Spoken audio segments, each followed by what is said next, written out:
रक्षाबंधन भारत देश का प्रमुख त्योहार है। यह श्रावण मास की पूर्णिमा को मनाया जाता है। इसे नारियल पूर्णिमा भी कहते हैं। रक्षाबंधन के दिन भगवान शिव का पूजन पूर्ण होता है और इस दिन भारत के प्रसिद्ध तीर्थ अमरनाथ में एक दिन के लिए शिवलिंग का निर्माण होता है। इस दिन यात्री कठिन यात्रा करके भगवान शिव शंकर के दर्शन करते हैं। रक्षाबंधन अथवा राखी का त्योहार भाई बहन को स्नेह और डोर में बांधे रखता है। एक दिन बहन अपने भाई को राखी बांधती है और उसके जीवन की मंगल कामना करती है।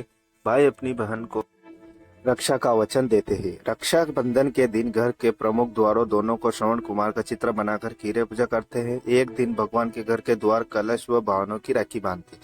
रक्षाबंधन के दिन भाई बहन प्रातः काल स्नान करके भगवान की पूजा करते हैं। उसके बाद रोली मोली कुमकुम चावल दीपक रखकर थाल सजाते हैं। इससे थाल में राखियां नारियल और मिठाई रखकर बहन अपने भाई को तिलक लगाकर राखी बांधती है। भाई बहन को रक्षाबंधन का वचन देते हैं, उपहार देते हैं।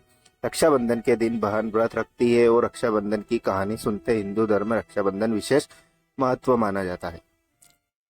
वैसे तो रक्षाबंधन के त्योहार के दिन साथ कई कहानियां जुड़ी हुई है, लेकिन हम यहाँ रक्षाबंधन की प्रचलित कथा दे रहे हैं जो कि रक्षाबंधन के व्रत के दिन सुनी जाती है।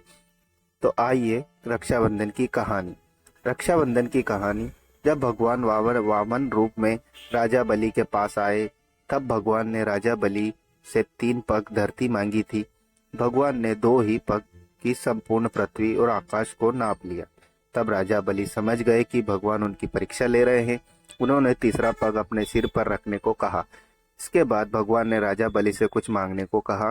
राजा बलि ने भगवान विष्णु से वरदान मांगा कि आप मेरे साथ पाताल लोक में 4 महीने तक पहरेदार बनकर रहेंगे। तब से भगवान विष्णु लक्ष्मी माता जी को स्वर्ग में छोड़कर वर्ष में 4 महीने राजा बलि के पहरा देने लगी और पहरेदार के रूप में रहने लगी।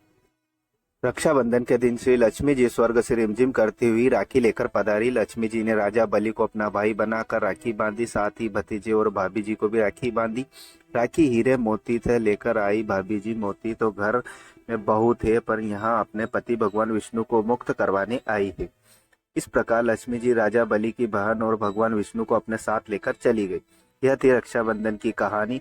हम यहाँ पर जानते एक और प्राचीन और पौराणिक रक्षाबंधन की कहानी।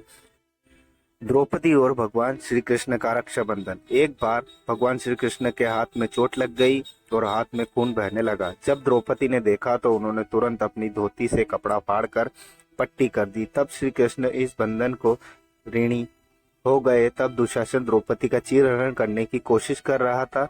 तब श्री कृष्ण ने द्रौपदी की रक्षा व लाज को बचाया। इसे कहते हैं जिस दिन द्रौपदी भगवान श्री कृष्ण के कलाई में पल्लू कपड़ा बांधा, उस दिन श्रावण पूर्णिमा। तब से इसी दिन रक्षाबंधन का त्योहार मनाने जाना लगा। इंद्राणी शची ने बांधी देवराज इंद्र को राखी।